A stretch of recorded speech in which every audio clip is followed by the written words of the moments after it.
Olá galera, então, exercício 4 da página 47. Você tem aí um sólido. Esse sólido é formado por um cubo e um prisma, tá? Esse cubo tem lados 6 centímetros e o prisma, para que ele seja um prisma, né? Eu preciso alterar a posição que ele está. Ele está nessa posição aqui, eu preciso alterar para que eu tenha as duas bases paralelas. A base do prisma, então, será esse triângulo retângulo que aí está, certo? Bom,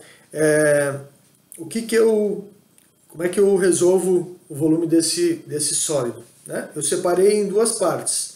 O cubo, eu chamei de sólido 1, e aí eu vou calcular o volume 1, e o prisma, que eu chamei de sólido 2, vou calcular o volume 2. O volume total é a soma dos dois volumes, certo? Então, volume de lado 6, eu calculo o volume fazendo L ao cubo, lado 6 ao cubo, porque o volume do prisma é a área da base vezes a altura, né? Como a base é um quadrado de lado 6, eu vou fazer 6 vezes 6, 6 ao quadrado. A altura também é 6, então o volume de cubo sempre pode ser aresta ao cubo, né? No caso, L ao cubo. 6 ao cubo dá 216, e aí já fechei o volume 1. Já o volume 2, eu tenho os dois triângulos retângulos paralelos aqui, né? Então, para calcular a área da base, que é um triângulo retângulo, eu preciso dessa altura, né? Já que no triângulo retângulo eu posso calcular a área fazendo o produto dos catetos, né? Um dos catetos sendo base e outro altura, dividido por 2.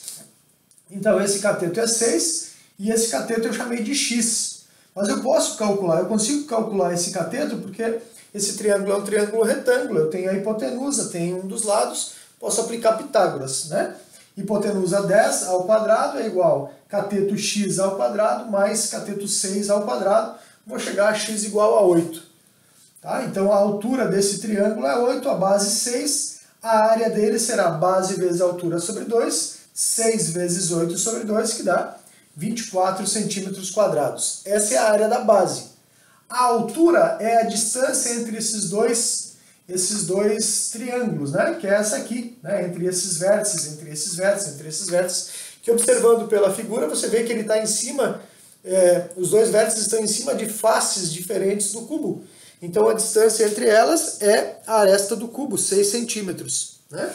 Então o volume do sólido, né? Desse sólido vai ser a área da base 24, vezes a altura, que é a distância entre os dois triângulos, 6.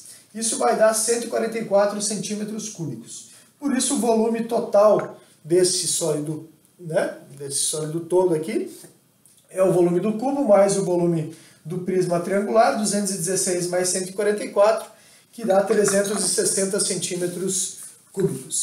Esse é o volume do sólido, resposta letra C.